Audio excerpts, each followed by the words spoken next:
Welcome to the American Shoulder and Elbow Surgeons Podcast. I am Peter Chalmers, a shoulder and elbow surgeon at the University of Utah in Salt Lake City, and I'm joined today by my co-host Rachel Frank, a sports and shoulder surgeon at the University of Colorado in Denver. Rachel, how are you?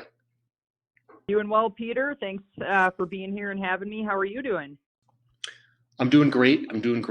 Before we get any further, I should first mention that the views expressed in this podcast do not necessarily reflect the views of the American Shoulder and Elbow Surgeons Society, the University of Utah, the University of Colorado, the Kaiser Permanente Health System, or the Rothman Orthopedic Institute. Today, we have the supreme good fortune to be joined by special guests, Dr. Joseph Abboud and Dr. Ronald Navarro, member chairs of the American Shoulder and Elbow Surgeons Society. Dr. Abboud is well known to many members of the ASES, but to those of you who aren't as aware, I'll briefly introduce him. After completing his medical degree at Georgetown, Dr. Abboud joined the University of Pennsylvania, where he completed his residency, a research fellowship, a shoulder and elbow fellowship, and where he also began his clinical practice. After 7 years in practice, he then joined the faculty at the Rothman Orthopedic Institute at Thomas Jefferson University, where he's currently a professor and also the Senior Vice President of Clinical Affairs. He's also a member of many committees there. His contributions to research are too numerous to mention, with over 100 citations on PubMed and a NEAR award that he was given in 2018. I'll take this opportunity to introduce our other guest, Dr. Navarro, who needs no introduction, but I'll certainly do my best here for our podcast listeners. Dr. Navarro is a world-renowned expert in shoulder surgery and sports medicine at the Kaiser Permanente healthcare system in Harbor City, California. After completing medical school at the University of Illinois College of Medicine, he then completed his orthopedic residency back in LA at the Harbor UCLA Medical Center, and took some time out to do some orthopedic research, and then spent a year at the prestigious University of Pittsburgh for his sports medicine and shoulder surgery fellowship.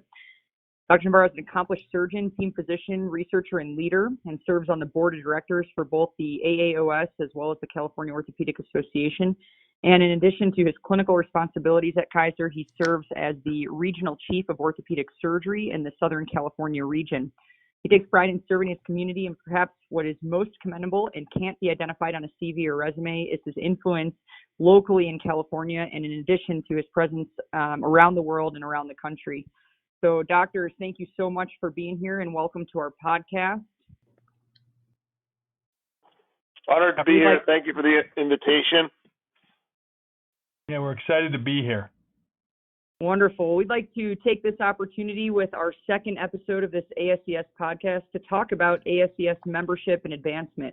First, let's talk about why membership's important. So, Dr. Abboud, we'll start with you. How has your involvement with ASES enriched your career? Well, I could probably complete the entire podcast for you with just the answer for that. Really, as I completed my training and thought about sort of the next sort of tier of professional advancement and something I wanted to achieve, ASES membership was number one on my list. As a shoulder and elbow fellow, clearly was very motivated to be clinically and academically productive. And we'll talk about the changes that the society's undergone, but at the time it was very challenging to get into the society. It was a tremendous honor. It continues to be a tremendous honor to be in the society. So I worked very hard to try to sort of hit some of the guidelines or benchmarks that you had to meet to try to apply for the society. I was fortunate enough to apply for and receive the traveling fellowship, the European Traveling Fellowship for ASES, and then became a member in 2009 and advanced to an associate member, to an active member, I believe 2011, if I'm not mistaken. So it's been a tremendous society for me. I think we all, at least most of us, end up choosing one society that's sort of our focus in our career, as far as the academic society we belong to, contribute a lot of our time to.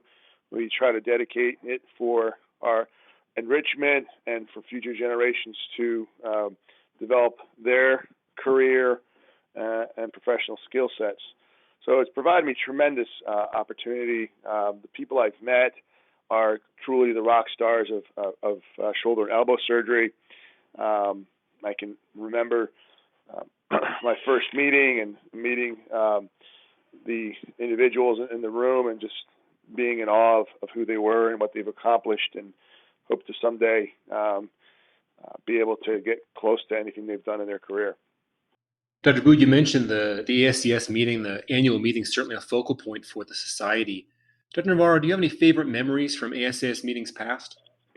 Yeah, thanks, guys, for having us again. I'd have to say my first closed meeting, as it was called back then, as an associate member, it was in the amazing Pinehurst, North Carolina region. I appreciated every day in the meeting room that had, as Joe was alluding to, about 200 plus of the most influential American shoulder and elbow surgeons.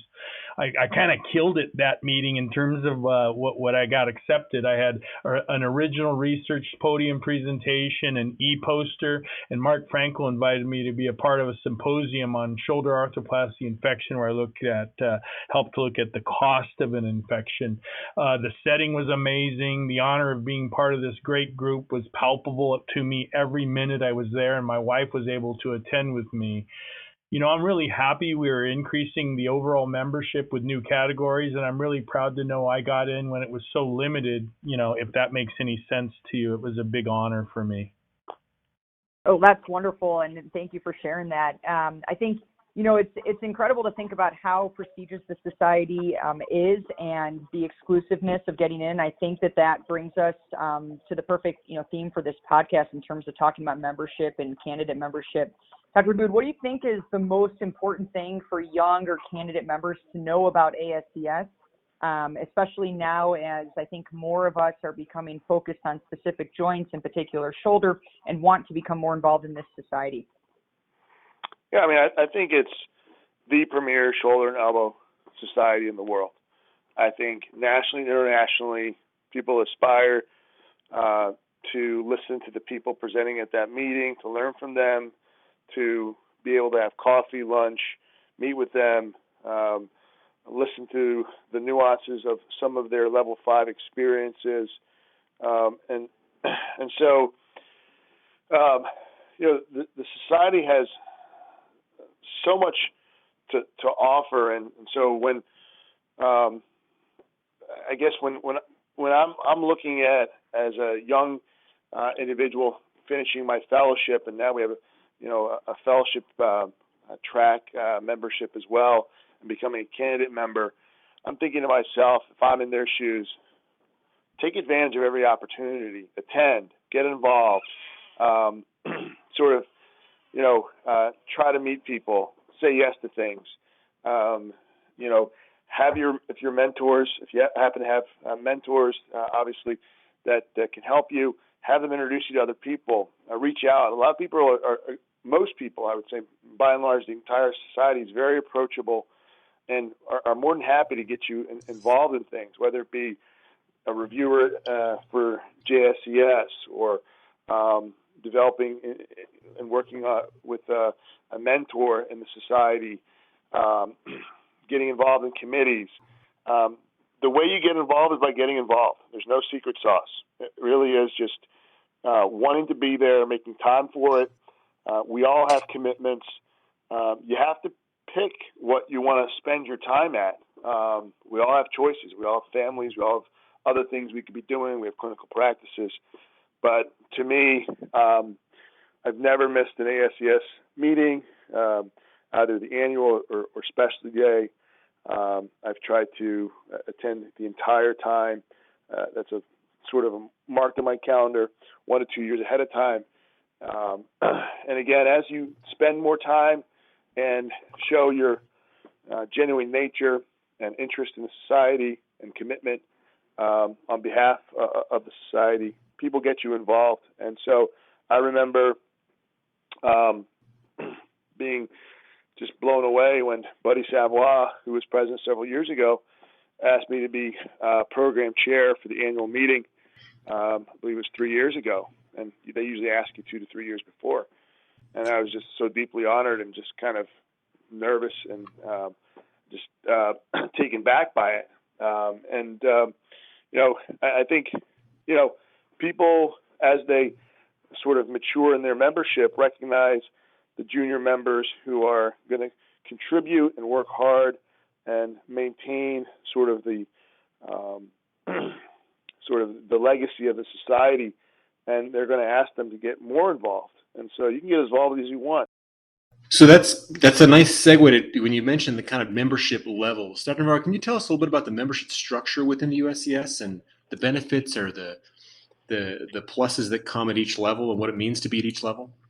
Sure. We as a membership committee, recently at the direction of the presidential line and the executive committee and the leadership of Dr. Abboud as membership committee chair, we're the first iteration of the committee to matriculate fellow members into our ranks. So that's the newest membership level. And we essentially did 2 classes of fellows. Those are fellows in the shoulder and elbow sports fellowships this year. And then we also took on the ability to bring ones in who will be in fellowships next year. So for next year's work, it'll only be the ones coming in the following year. But we did 2 classes, and Dr. Cordasco, our current president, he really helped us and made this designation to come to fruition. And it allows very young surgeons to become initiated and involved in and participate in our society.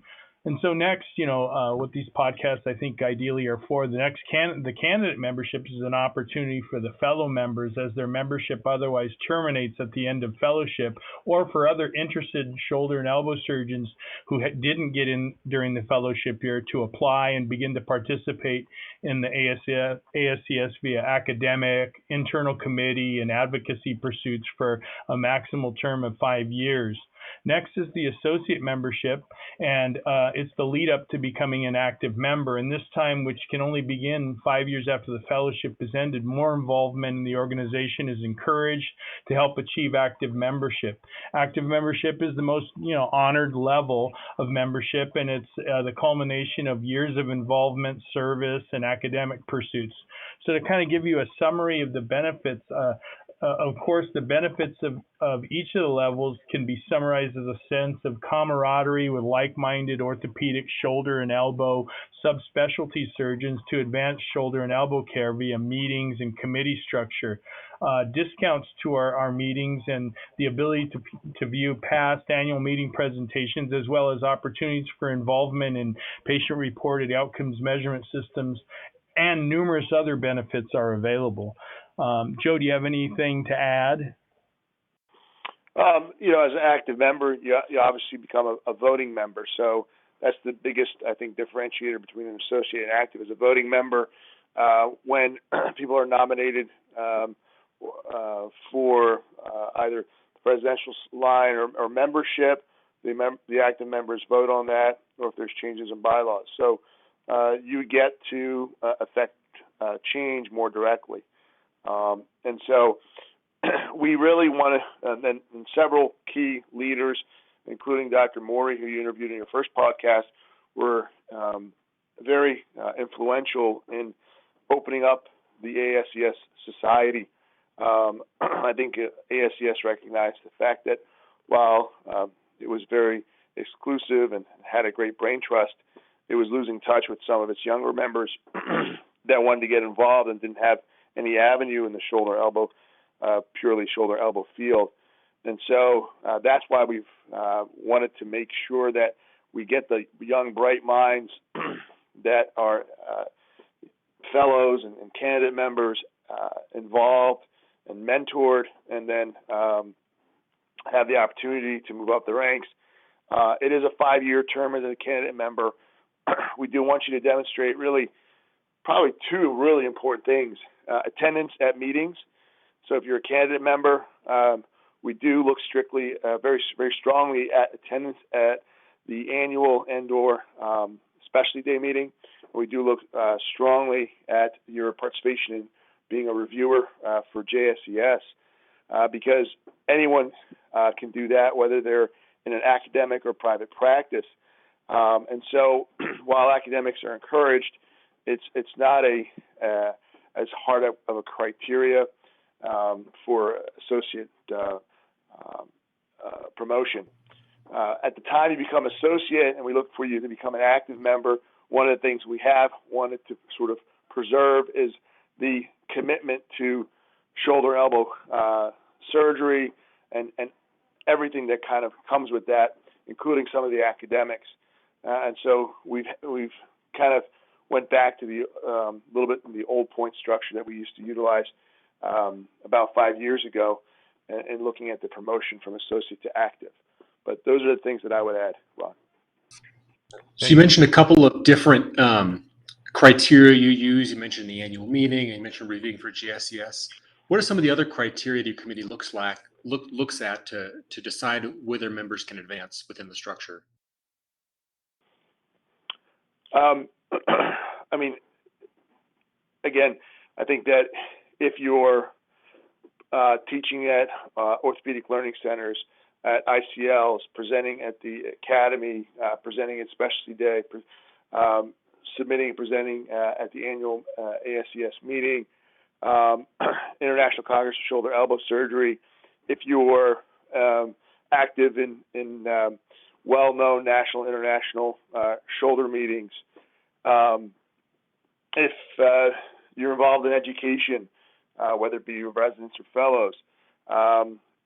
One of the new things that we're going to potentially roll out next year has been recently discussed at the executive level and I believe tentatively approved, but don't quote me on this, I guess, but I'll say it. Advocacy involvement to help promote and preserve our profession is also important. So there are various ways to get points, not all academic, many of which can be private practice, but dedication to attendance at the annual meeting and specialty day is really very important. And a presidential line has specifically said that there really, I mean, not everyone has access to a research lab or a ton of residents or fellows, but everyone can attend a meeting at least a reasonable number of times over a 5-year period. And everyone should be able to do a minimum of 4 JSES reviews a year. And we've purposely looked at that point structure, made it lenient, because, again, we don't want to exclude people that can contribute in various ways, not just the traditional ways in the past. Joe said it really well, and I just want to add, a small thing. We're considering and we look at people who geographically, regionally are leaders in shoulder and elbow care just because of reputationally they've done good work over time, and everybody in the community knows that they're contributing and caring well for the members of the community. And that doesn't necessarily mean that they have published their results on their care, but they have great reputation. So that goes a long way too. That's great. Great advice for both, surgeons that are in private practice, but also in academic models. I think a lot of us go through residency and fellowship, and we're able to latch on to research projects or come up with original ideas and contribute to meetings and the society in that way. And that obviously becomes more difficult with surgeons in private practice. So I think the advice that you just gave for especially those surgeons listening out here to the podcast is really helpful with attending the meetings and making sure to contribute to the journal by reviewing. Dr. Abboud, do you think, is there any additional advice you'd give to young members, or when you have fellows and residents interested in shoulder and elbow surgery, what do you advise them to do early on besides attending the meetings for them to help advance, become members, of course, but then advance within the society? Are there any things that you specifically give to your fellows or your residents as words of advice on this? I mean, my fellows will tell you a lot of things I tell them. My perspective is, obviously, if you're doing a fellowship in shoulder elbow surgery, not only do you want to learn some of the technical skills and be involved in some of the academic endeavors of your mentor, you want your mentor to help open some doors for you that are otherwise are difficult introductions. And so, meeting the people of the ASES is something that your mentors can help bridge for you. And I always say that I was very fortunate to train under Jerry Williams and Matt Ramsey. Jerry Williams, obviously, everyone knows, has gone on to be ASES president and academy president. Now, I did my fellowship. He was in his mid-40s, and he was neither. But he was a very talented surgeon and an academician and well-respected already. And, I always say to the fellows, I have to do my job and you have to do yours. And those jobs are not just taking care of patients and learning the skill sets of surgery and patient care in the office and bedside manner. Those jobs include spending time traveling and giving talks and developing your reputation and footprint so that when you say you've trained with somebody, it opens up some doors for you. And Jerry did that very kindly for me. And so, I can say I've trained with Jerry Williams, and a lot of times I don't have to say too much more after that. And, that's part of the beauty of the amazing fellowships that we have around the country. These fellowship mentees are such amazing people, so well respected. We have such a collegial relationship in the society that we talk to one another, and obviously working hard and doing a good job and doing good work, and being just like Ron said, a leader in your community from a clinical perspective, and providing a community with excellence. That goes a long way. And the letters are reviewed very carefully, and the wording in those letters is reviewed very carefully as well. It goes a long way when somebody in sort of the senior level of the society writes a letter for somebody, and it's, best I've ever seen or among the best I've ever trained. That means a lot. And so there are no shortcuts. It's hard work, and as Ron would attest, I think everyone knows that the secret formula is being available and capable and showing up and being committed. No, that's a great point, Joe. I think Joe brought up the idea of letters, without being overt. We can share with you, there are some people who get letters to come through and they're lukewarm. I mean, it seems obvious, but you as a young person or a person who's trying to get into any organization, you at least want to pick people who will write letters for you that are strong in every way, because we do scrutinize the letters themselves, and it seems funny that I would have to say something so obvious, but we have seen letters that don't sing the greatest praises of the very person who's attempting to achieve a position in the organization. Well, I hope you're not describing the letters you received about Rachel and I. Is there anything else you guys would want to discuss that you haven't had a chance to mention yet? No, I just think that people now say that they had a chance to train with Joe Abboud. Hopefully one day we'll get in there. But honestly, it really is an honor when you watch your mentor Jerry Williams be sworn in as president, and Charlie Rockwood giving his inauguration speech and tearing up and calling him a son. Those are moments in your life that you'll never forget, and that's what the society really embodies, sort of a friendship, a brotherhood, a sisterhood, a real society that I think spans your entire career and helps you with career development early on, with how to progress and improve in cases, how to become more efficient, how to be more improve your business acumen, how to be politically active, and how to at times pass on the leadership reins and know when to transition and not hang on too long. And those are all important aspects of our careers. We're all going to face or have faced those aspects. And I would say, organizations that rely upon volunteerism, they're changing, and so we in the ASES we want to earn the business. It's a buyer's market out there, so to speak. So candidate members should know that we want to do everything we can to impress and make them feel like the organization is one that Joe described, that a person is so fully committed that they will want to come to every meeting. So we're trying to provide the value to the candidate member as much as the candidate member has to do all these list of things. So please know we want to work hard to earn that dedication, and we believe that people who are wholly committed will see the value of what we're doing in the ASES and want to be that kind of member that Joe really nicely described himself to be. Well, we really want to take this opportunity to thank you guys. The theme of this particular podcast with membership, and particularly for candidate members, is just incredibly timely for both Peter and myself, two of the younger members of the society.